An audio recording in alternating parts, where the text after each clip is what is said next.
Excellent. Good morning, everyone. Welcome to the Sainsbury's Active Kids for All Inclusive Community Training update.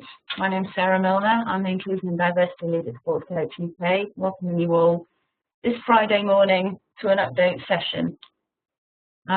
With me in attendance is Kat Southwell, who is the Programme Manager for Active Kids for All from EFDS, and we're going to be running through a number of bits and pieces this morning to update you on where we are and also give you some new information for the forthcoming year. So you're all very welcome. For those of you that haven't used WebEx before, congratulations for getting on. Sometimes a bit of a technical struggle. You've all been raising your hands, which is great, and now know that you know how to do that. If you all want to lower your hands now, press the button again.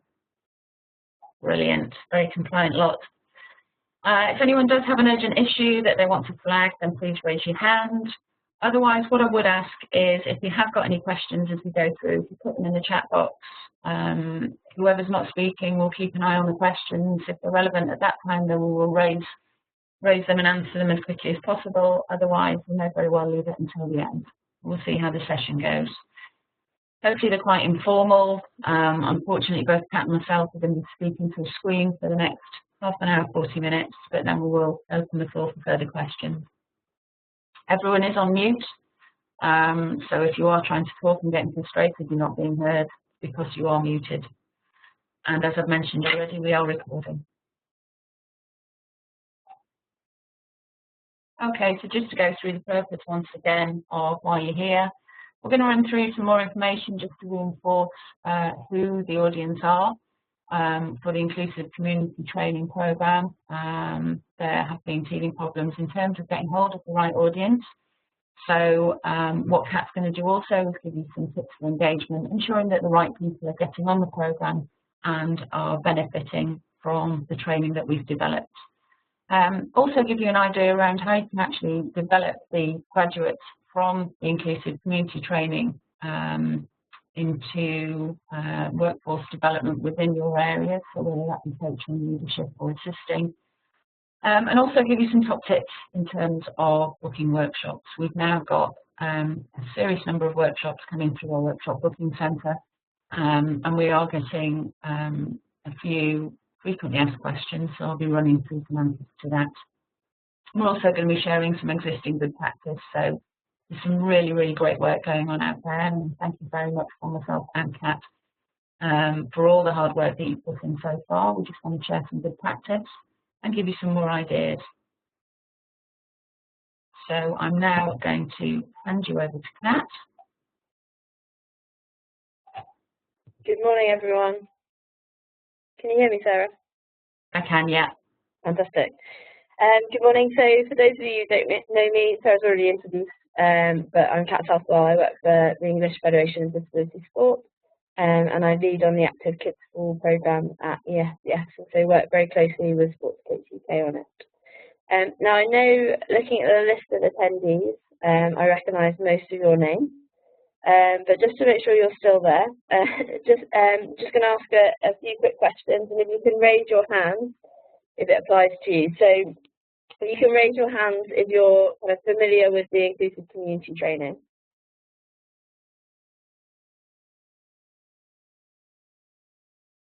Fantastic. Majority of hands have gone up. For those of you, so you take your hands down now. For those of you that are the leads of the programme, so if you're a coaching lead and you're also the lead point of contact for inclusive community training, can you pop your hand up as well? Okay, so a number of you are leads as well. What's been fantastic actually is that through this programme we, obviously in correspondence with yourself at the CSPs, have asked for a lead contact, and there's been half-half in terms of inclusion leads and coaching leads. Now, with some of you kind of relatively new to the programme, we're just going to give you a brief kind of introduction to what it's all about, and so apologies if you're already familiar with this information. And for those that aren't programme leads, perhaps taking away some of this information that you can support who is the programme lead in your CSP, or indeed your other colleagues, just to further their understanding about the programme. So there'll be an opportunity, as Sarah says, to ask questions throughout through the chat box or towards the end where we'll do a specific question section. Now, the inclusive community training really came about, as I say, a partnership commitment from safety supporting the Sports Coach UK and ourselves at EFDS. We've got a real challenge in knowing where disabled people are. So there's lots of initiatives and programs that are out there to engage with disabled people and to support them to be more active. But one of our biggest challenges is knowing how to reach that target audience. Those that are active and engaged are often quite easy to find because they will be very proactive in finding opportunities in the local area. But those that are inactive and perhaps don't think the sport's for them are quite difficult to engage or know even where to find them to promote the relevant opportunities that we've got available. So it's one of the key kind of objectives of inclusive community training really is to work with different touch points that influence disabled people for them to be able to introduce physical activity and sport into their own environment. Now, most of you will be familiar with the training, but it constitutes of two parts. Initially, when we were first developing it, it was a standalone 3-hour face-to-face workshop, but all partners involved felt that we could add value by having an e-learning element to the training that would further support the theoretical learning, I guess, around this subject area, but also help to increase confidence of those people coming on to the training that might not think it's for them, might feel really apprehensive about engaging into a sports program. So we're aware that the e-learning hasn't been up and running as of yet. And Sarah, if you could just give us a quick update in terms of where we are with that moving forward. No problem, sorry, I'm just trying to sort some audio stuff out with someone. Yes, there has been a delay. The development of the e-learning is absolutely complete in terms of the program and the screens and the accessibility and all those kind of things. We are having joys with technology at the moment. Everything is in place and was uploaded at the beginning of the week. There are just some teething problems in terms of it talking appropriately to the platform that it's sat on. So our apologies for the delay with that.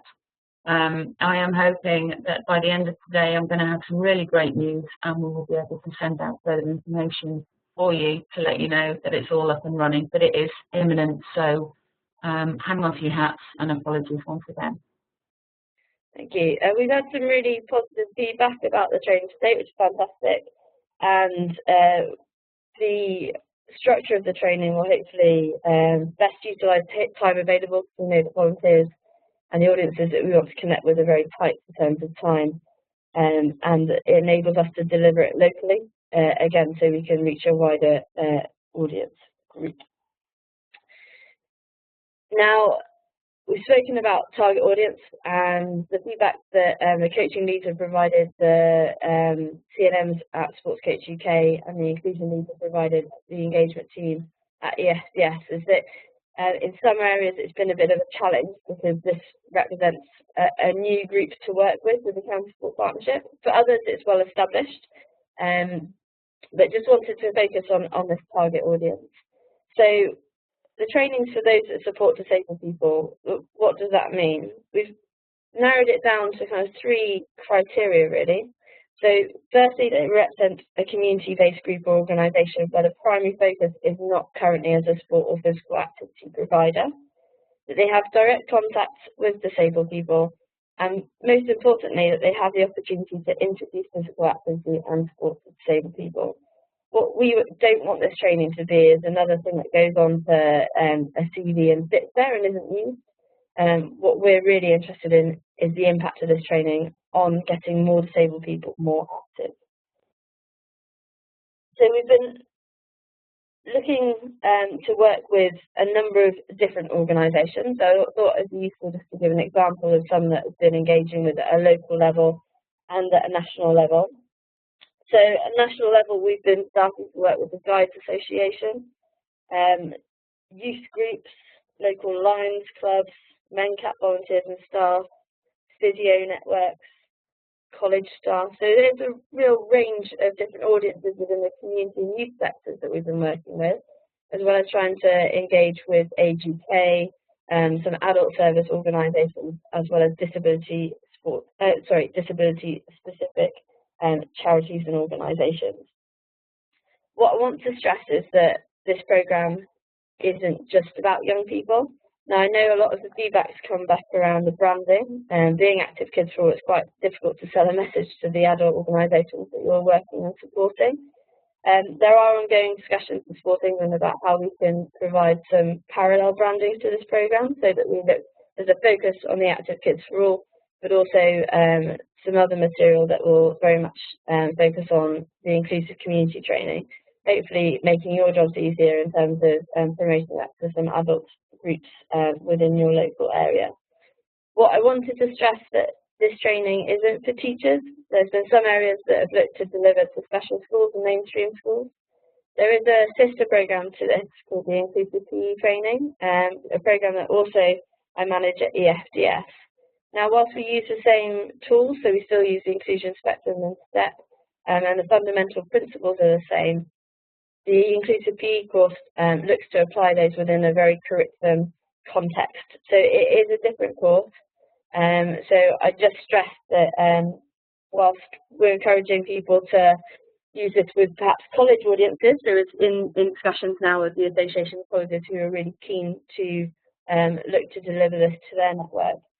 It's not for primary, secondary or special schools in your area. If you've got any questions around inclusive PE, how you can be involved in promoting it, what it constitutes, how people access it, then please just drop me a line. My details will be at the end of this presentation, or feel free to ask me questions in a little bit. So, what are our objectives with the inclusive community training? And these objectives set by all organisations involved. And I don't know whether some of you have contact with your local Sport England colleagues recently, but they've been given the same messages to kind of reiterate with the county sport partnerships about why we really want to focus on the target audience that we've decided and this programme in particular. So we want to better prepare and motivate different touch points associated with disabled people. We've done a lot of research recently at EFDS, I'm sure that most of you have had access to, that really highlights the importance of those other people that surround disabled people in influencing their choice to take part in physical activity and sport. And we hope by working with these touch points, we can ultimately lead to more disabled people being more active. This training provides us an opportunity to connect the sports, disability and community sector together, and hopefully will benefit your other programmes that you're running within a county sport partnership. As I say, one of our biggest challenges is identifying where disabled people are. If we work with these touch points, hopefully you've got ongoing discussions, ongoing links that we can make sure these disabled people are aware of the opportunities that are available.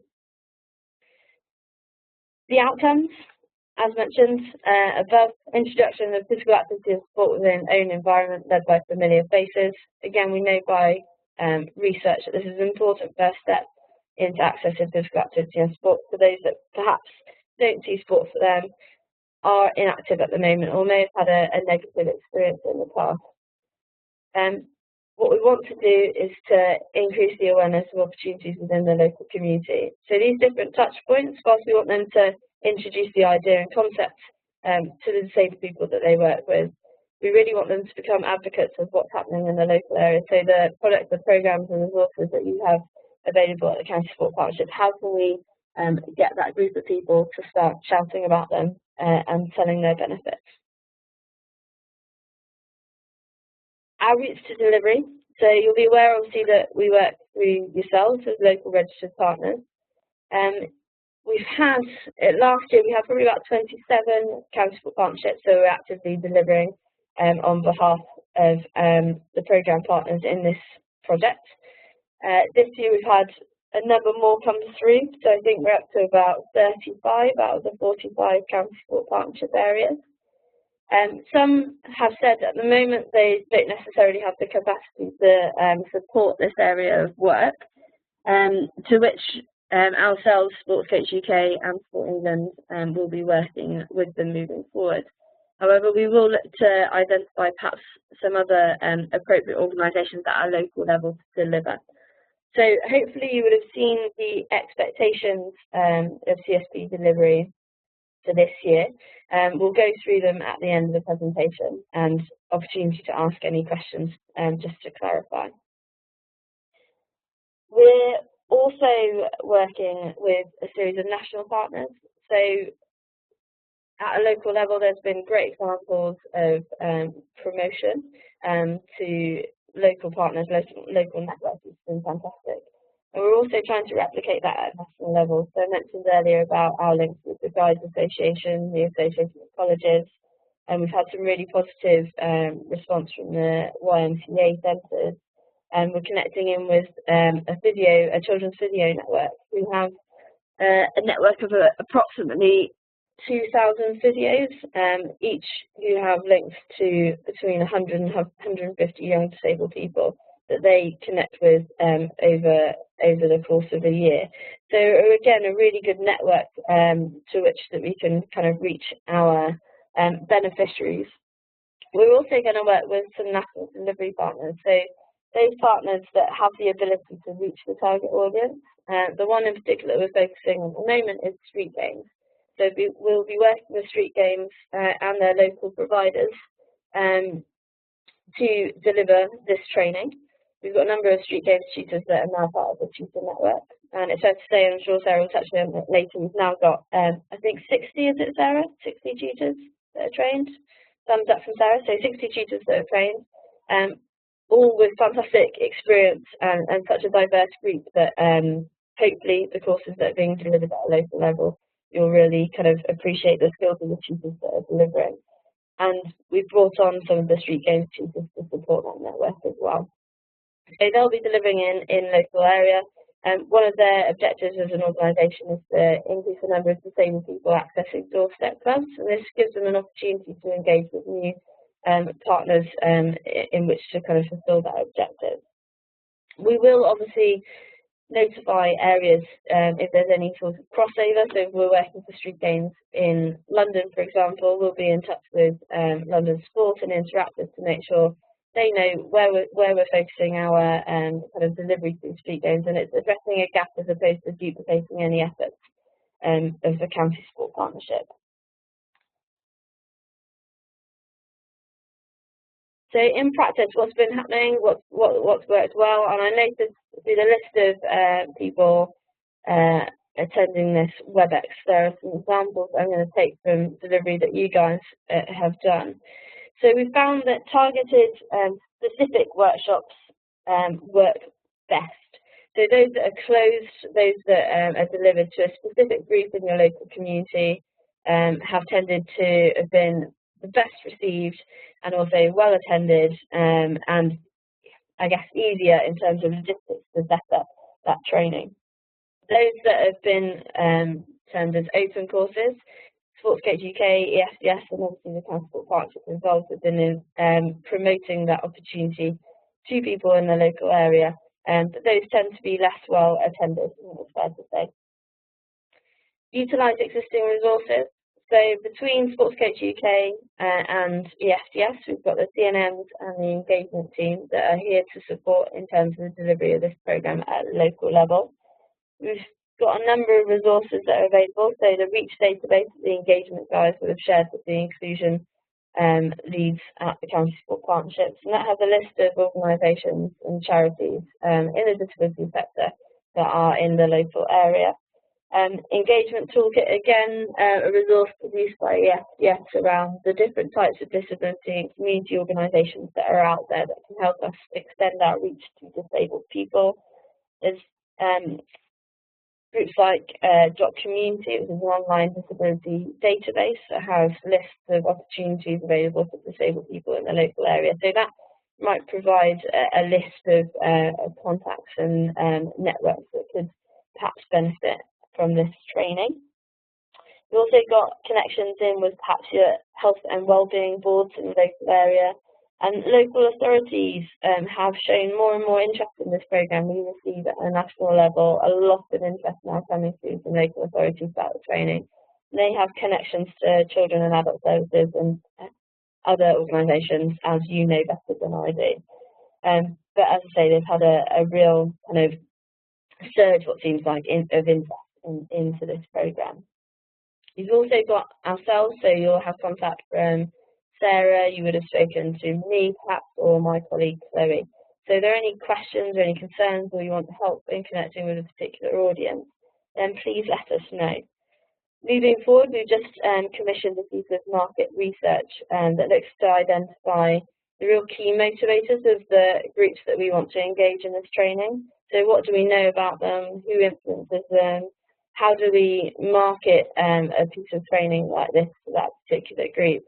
So hopefully that will give us some really good insight that we can share with you guys to better support your connections with the organisations we want you to work with. Avoid mass emails and personal contact more effective. I think, again, I'm sorry if this is common sense, but we found that there's been a greater degree of success when there's been personal contact. And I appreciate that there may well be capacity concerns within your organisation, but using that target-specific approach, so consider a few groups in your local area that could benefit from the training, and really focus on engaging, contacting those few groups, and hopefully you'll see the benefits coming through. Localised promotional material, we sent through a number of posters, material, leaflets, business cards, etc., and we'll continue to grow that pot of kind of promotional material that's available to you. Yesterday was just finishing off the last piece of filming that will go to support a promotional video for the training. So we've got 2 promotional videos that will come out, one that's targeted towards stakeholders, senior management, real key decision makers within the organisations and groups that you might be connecting with, talking about the training, letting them know how it might benefit their organisation, how it will support their agenda, and really kind of instilling, I guess, a bit of faith and a sense of quality in the products that we're trying to promote. The other video will be more designed towards the target audience, so participants themselves, really reassuring them about what's covered in the training, what they'll be asked to do, who's likely to be on the training, what it's like. So a real reassurance that the training is for them and that they can engage with it. So those 2 promotional videos will be coming out soon, and then kind of distributed to yourselves to use as you see fit. We have produced the program partner logo, so you'll all hopefully received the program logo alongside your own County Sport Partnership logo to really help in localising the initiative. But if there's any ideas that you have at a local level that you'd like support in terms of promoting this training, then please let us know and we'll be happy to help. We've talked about link to wider agenda. And this is really advice from working with the national partners, is that health is a massive draw at the moment. And we know that physical activity and sport contributes positively to health and well-being. So I know when speaking to organisations like Leonard Cheshire, it's been a real kind of hook for them to want to be engaged in the programme by linking it to the health benefits that they can see as an impact of being involved. We've got delivering participants' own environment and considered timing of the event. So when we delivered the pilots, we delivered market research just to understand when would be best to deliver the training. All of that information has been shared through the EFDS secure area, so you all should have received a link so that you can access that material on there. And any other bits that we come across or any other good practice in CSPs, we tend to kind of populate that secure area so that it's there for all CSPs to engage with as and when they can. If you've got any access problems in getting to that site, then please let us know, and either myself or Chloe will make sure that you're able to get on. We appreciate that this programme is a very, very small part of your wider work, and what we'll be doing moving forward, hopefully to streamline communications a little bit, is just to provide a monthly update in terms of what's going well in other areas, perhaps share some common challenges and propose some solutions, and also just to keep you up to date with who we're engaging with at a national level and how that's feeding through to local partnerships. So you won't be inundated, I promise, with emails and correspondence about this, but we we'll kind of check out through the engagement team and the CNMs that we're supporting you appropriately more than anything else. So I'm just going to hand back to Sarah briefly. Great stuff. Thanks a lot, Kat. Can you all still hear me? Have a show of hands. Make sure you're all still awake. After that torrent of fabulous information from Kat. Brilliant. Good stuff. Thank you. Yeah, just run through a few bits and pieces here about how the inclusive community training can have some kind of impact on the workforce in your area. Most delegates that are attending the training won't know what coaching is, or may very well not have been involved in coaching before. Running the pilots and attending various workshops that have run so far, there have been people that the last touch of sport that they had was at school. So they are quite wary, quite nervous to come along to something that involves getting training around physical activity. The reason that we're involved in this is that we are helping to inform around running appropriate sessions. And the idea then hopefully being behind that is that they then start to make the links and look at getting into coaching, looking at using their vast amount of experience that most of them have in terms of working with disabled people and letting that filter into the local area, either through supporting existing coaches in mainstream clubs, maybe developing their own skills and actually becoming a coach themselves and starting to coach either disability sport or more inclusive mainstream sport.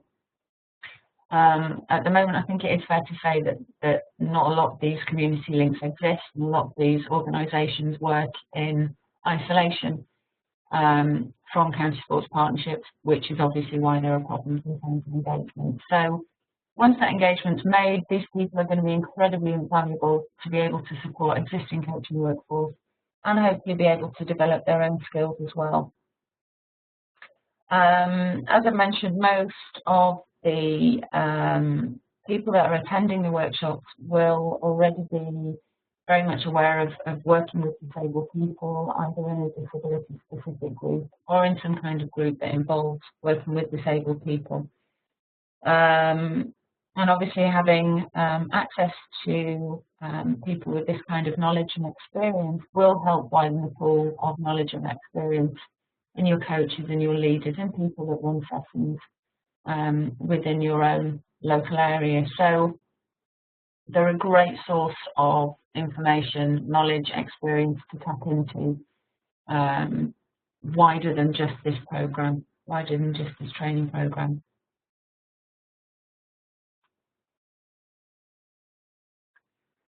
So what we are hoping to do is, we're aware that not everybody that goes on this training will want to become a coach. It might not be for them. They might not understand what coaching is. They might not know what it involves. They might have preconceptions in terms of what it is.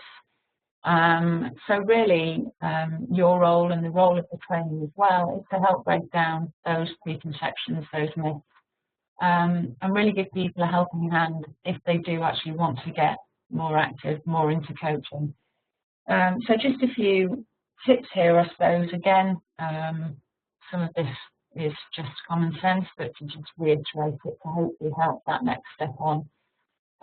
Keep in touch with the delegates that are on the programme.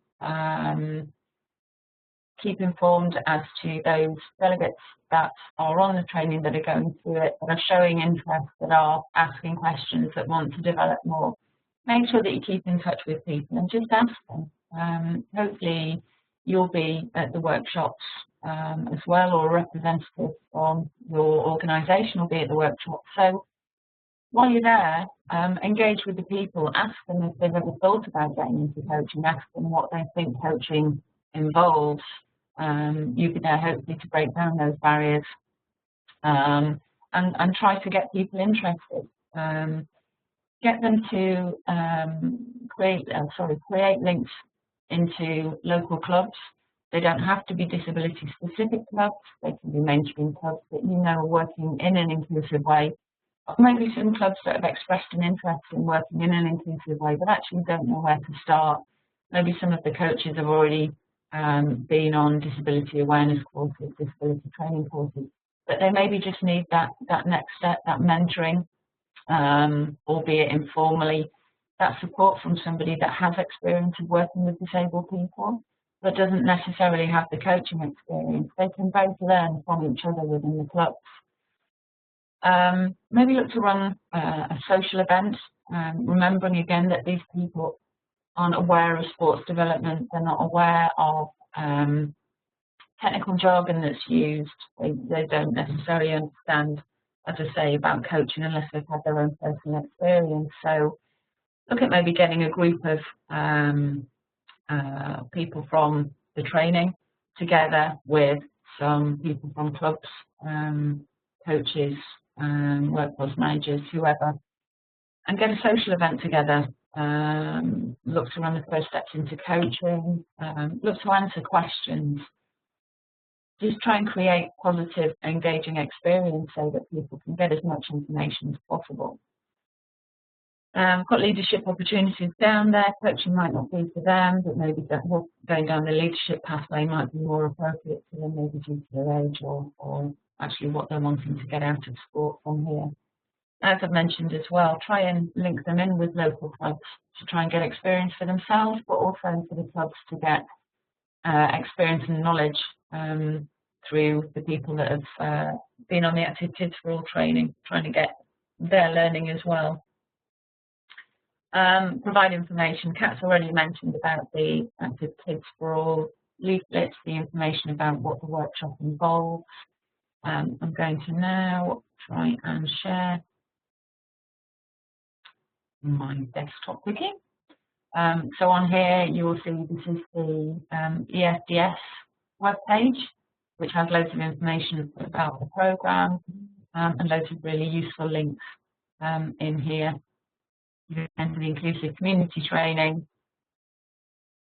Loads of really useful information down here. Some links to good practice. And likewise on the Sports Coach UK site. It's in the for people who develop coaches and the support coaches section. You've got information here on organising workshops, on booking the workshops, and then piece of good practice video that's been released. So there is information on here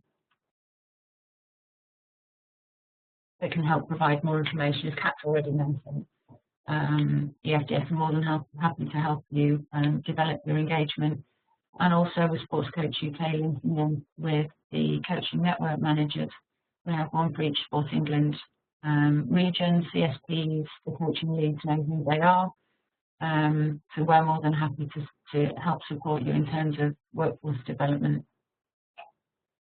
One massive point here about using jargon, a lot of feedback that we got from people that were attending the workshops was that actually sport speak is a language in itself.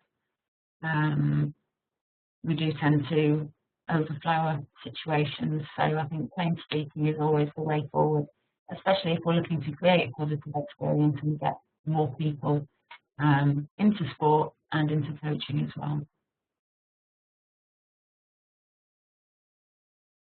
Now, keeping you on your toes, I'm going to pass you back to Kat, if she can do this next. I just wanted to give you an overview of where we are to date. So we've had now over 50 workshops delivered, and speaking with Chloe, my colleague this morning, to over 630 participants.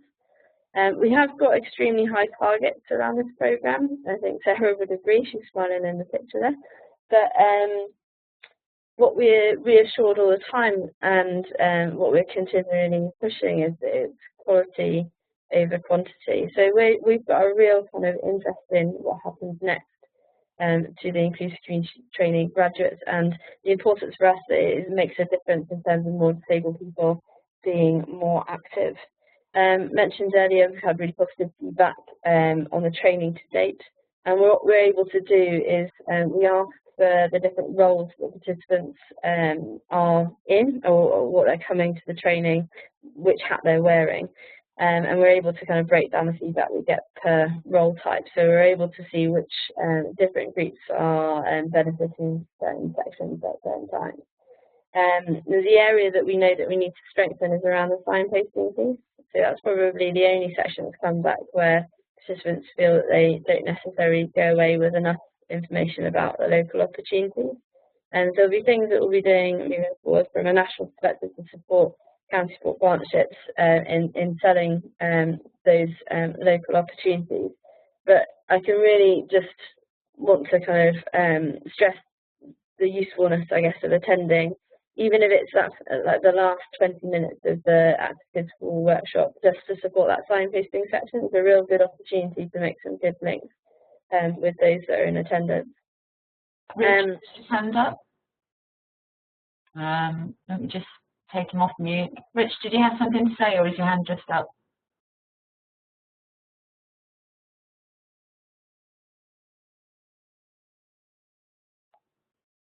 No?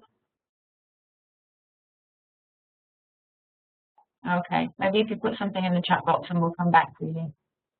Sorry, Kat. Thanks. And we've got a quote from Westport below, so maybe that's why Richard's hand was up.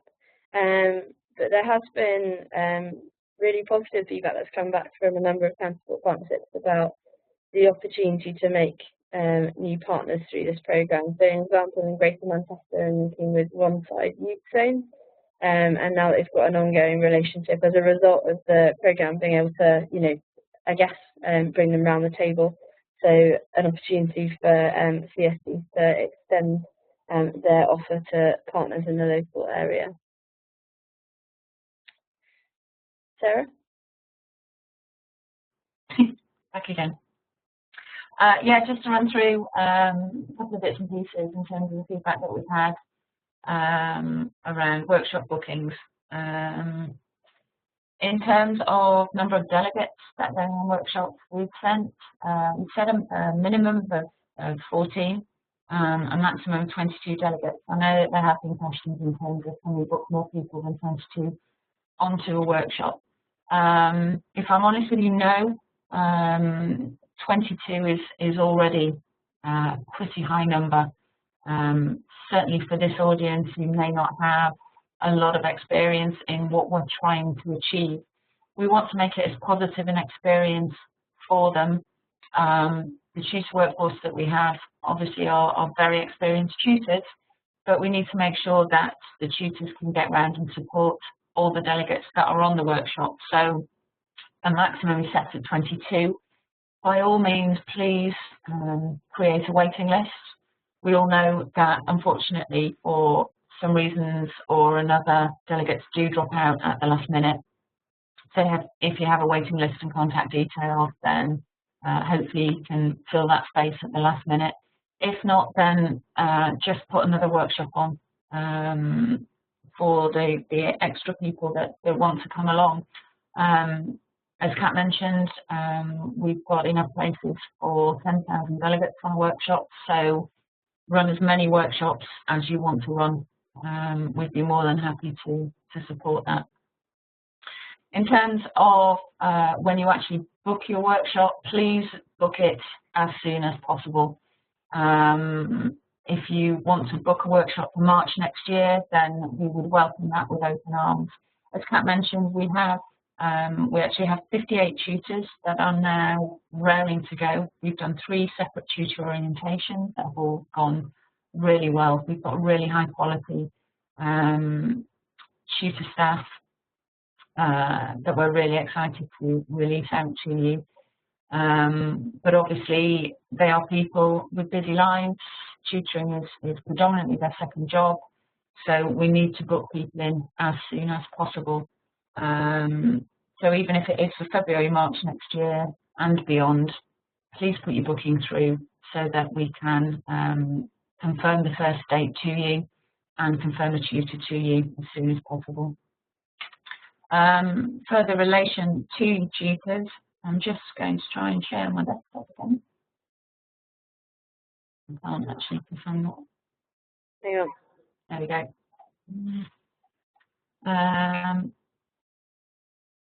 Just to give you a really quick look, these are where our tutors are based. So we have a really good spread. This is actually where tutors live, so from time to time tutors do travel to different parts of the country. So where there are some bald spots, it doesn't necessarily mean that there's no tutors to cover that area, or it doesn't mean there aren't any tutors to cover that area, because our tutors do travel around and about, as I'm sure you're aware. If you know of tutors that you work closely with within your county sport partnership or your organisation, and you check their availability, that's absolutely fine. We don't have a problem with that. Frankly, it sometimes saves us a job. But if you can please let us know when you're actually putting the workshop booking request through, if you can let us know that you've spoken to a tutor, they've confirmed their availability and happy to deliver for you, please put that in the email when you send it through to us, because when you send a workshop booking request through, that automatically triggers a process to locate a tutor. It's a bit of a waste of time and energy if we're looking for a tutor that you've already confirmed. So by all means, as long as they're orientated and signed off to deliver this workshop, then we're more than happy for you to say that you have a tutor and they're available. So that's great. In terms of the resources, so in terms of inviting delegates along, please invite delegates along when you have your tutor confirmed. As I say, tutors are people with other lives. Sometimes it is difficult to get a tutor, especially at last minute. You're sending a booking request through for a workshop you want to run 3 weeks' time, then it's going to be tricky, or potentially it's going to be tricky to be able to confirm a tutor to you, which is why we want you to make your bookings at least 6 weeks in advance. And obviously, once a tutor is confirmed, then the workshop is confirmed and you can go ahead and invite the delegates along. Let me just have a look. Question 3, can we have a list of tutors in our area, please? Yeah, that should be fine to do. I will double check. Data protection always springs up in my head. So let me double check that, Laura, and I will send an email out to all of you just to confirm where we are with that. Just coming back to resources, the resources are posted out once we know, obviously, how many delegates are confirmed to attend your workshop. We are on a budget in terms of number of resources that we have, number of workshops that we'll run. So please, if you don't use all the resources for that specific workshop, please keep hold of them, don't give them away. And if you could use them for your next workshop, then that would very much be appreciated. As I mentioned earlier, your attendance is absolutely crucial. If you're not able to make it, then maybe a coaching lead come along to the workshop. The final part of the workshop is all about signposting. Feedback from delegates that have attended the workshop have found this part of the workshop absolutely invaluable. The signposting is not only for themselves to get further experience with other clubs, but also for people that attend their community sessions, to hopefully signpost them into some kind of sports club or further sporting experience. So please go along and support the tutor. It's also a great time for you to speak to the delegates on the workshop, find out where they're from, make those links, and hopefully get access to other clubs so that you can contact them and deliver some more workshops for us. So it's a great networking opportunity and one that is really important. And back to that. So we're moving now into the year 2 of a 3-year initiative, with the end of the programme being October 2016. And just to kind of reiterate what Sarah said around getting workshops booked in, we know that we want to work with county sport partnerships up until the end of the programme. So you've got kind of until October 2016 really to plan when those workshops are going to be. So even if it's a workshop in January 2016 and you want it in and registered in our books, please book it with us. We'll continue to work with a variety of partners to achieve the objectives and outcomes of this training. All CSPs have been sent out deliverables for year 2. We've asked for delivery of 4 workshops, and a number of CSPs have come back to me to say, I'm not sure whether we can commit to delivering 4, but we're definitely committed to doing 2. Can we still be involved? We don't want to exclude anyone from being involved in this program, particularly your network, because we really recognise the strengths in terms of the relationships you can build and the sustainability of the partners that can be generated through this program. So if you think that if you want to be involved but you really can't commit at the moment to delivery of 4 workshops in this year, just give us an honest opinion of how many workshops you can deliver, because that will give us an idea of how we need to work through other partners in which to kind of reach our targets. So we just want a bit of an honest appraisal in terms of how many you can deliver and when and where you might think those will be. And that just gives us an indication of the pinch points on the tutors. September was an incredibly busy month for Active Kids for All. We appreciate there were challenges in it being quite a tight timescale in which to get your first lots of delivery through. But there will be other pinch points for tutors in delivery from the other courses that they deliver on, or because it's that particular time of year where these sorts of opportunities work best. So just give us an indication in terms of when you think those might be, and that will give us a real head start in planning really for this year's delivery. I want to stress connectivity into existing initiatives. So some areas have started to think how this can relate to Sportivate. So is there a Sportivate project that can be generated off the back of the partners that we're working with through this programme? And to start to think more about how do we support those inclusive community training graduates post training. So Sarah's touched on the routes into coaching and the pathways that are available to them. We're also looking at Sport England, Sport Coach UK and the EFDS, whether there's support that we can give to those ICT graduates. There is a small pot of funding that we've got available to us to share with our registered partners. The formalities of that need to be kind of confirmed in terms of whether it's a bidding process into that pot. But the idea and principle behind it is that if we can establish a series of mini projects or impact scoping ideas to find out how we better support these graduates to make a real difference to disabled people, then that gives us kind of information and projects to move forward off the back of the programme in October 2016. So there will be more details about that additional funding and how you can access that, but it will only be available for those that are engaged and involved in the programme itself. So that's it from us for the time being. Now an opportunity for you guys to ask us any questions. There will be an Active Kids for All stand at the Sports Coach UK conference next week. So we'd encourage you, if you're in attendance, to come up and chat to us then after you've had time to digest some of the information, or perhaps you're more comfortable in speaking with us face to face. But for the time being, if anyone's got questions, Sarah, is it the best thing to do to raise hands, or we'll invite them in, or through the chat box? How's best to do it? Probably through the chat box, if that's okay. People can, if it's a really involved question, then hands up. I just want to see, I can see your hand up, I will come to you. But I just sent a request through to my colleague to find out about a list of tutors.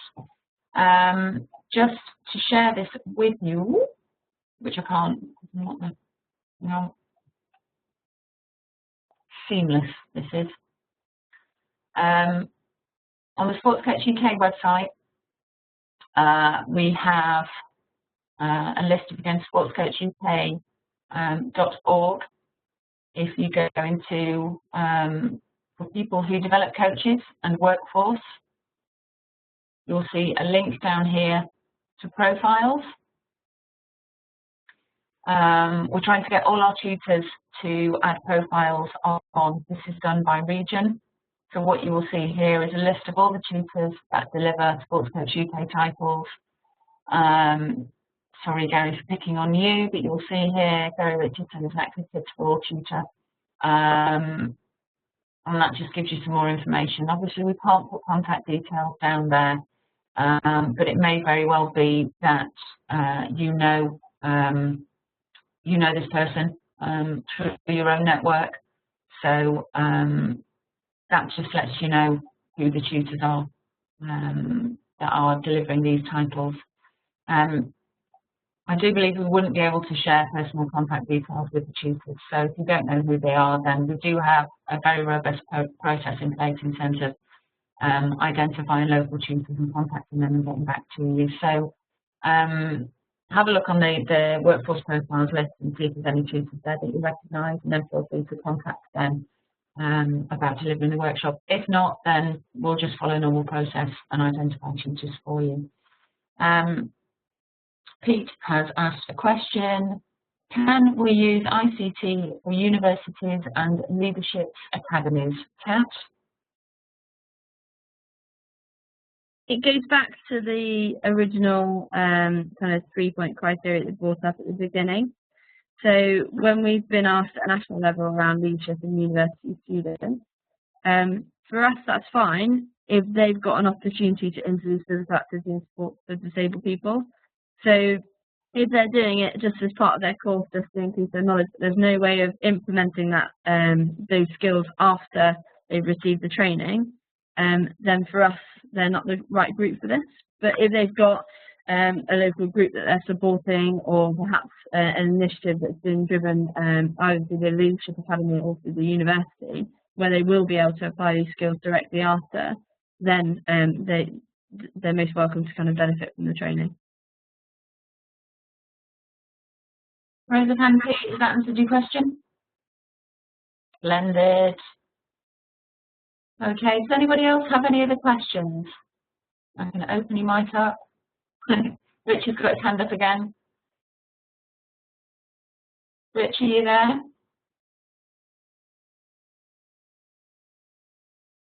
Falling southwest.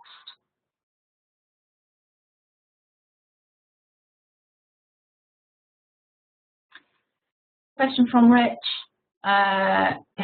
who doesn't have a mic. We have a group that doesn't fit the criteria. Can we pay for the course separately? I don't have an immediate answer to that question. Kat, any thoughts? Who are they, Rich?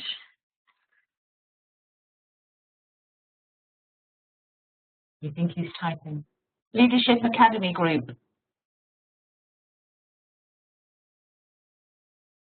I think it's a good question, because I think, as much as you probably do, that this resource will be fantastic for young leaders and for those sports leaders, local community providers in the area.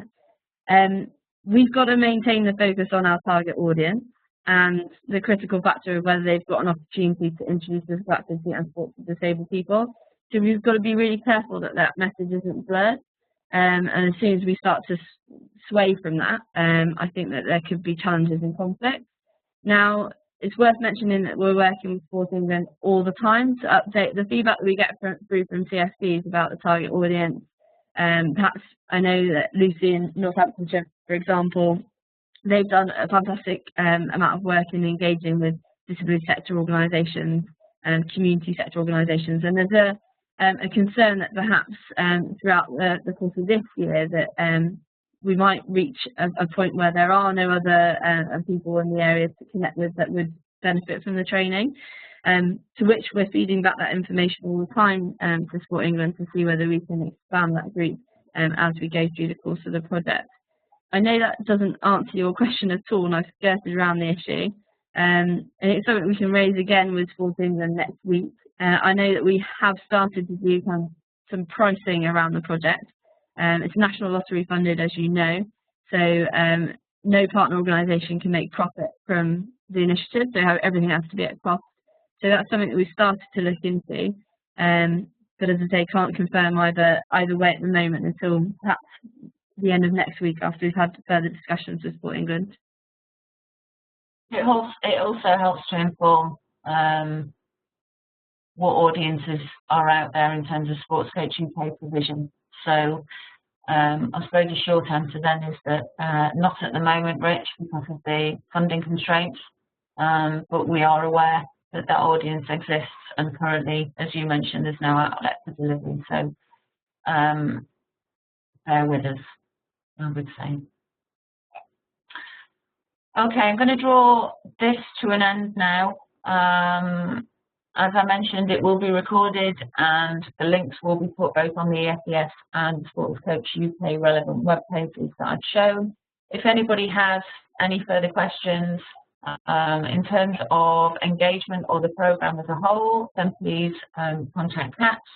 Anything in terms of tutor workforce, workshop delivery, then please send through to me, and watch this space for an email dropping through any moment to get everybody up and running on the learning. So thank you very much for your time, everyone. Have a great weekend and look forward to speaking again with you soon. Thank you.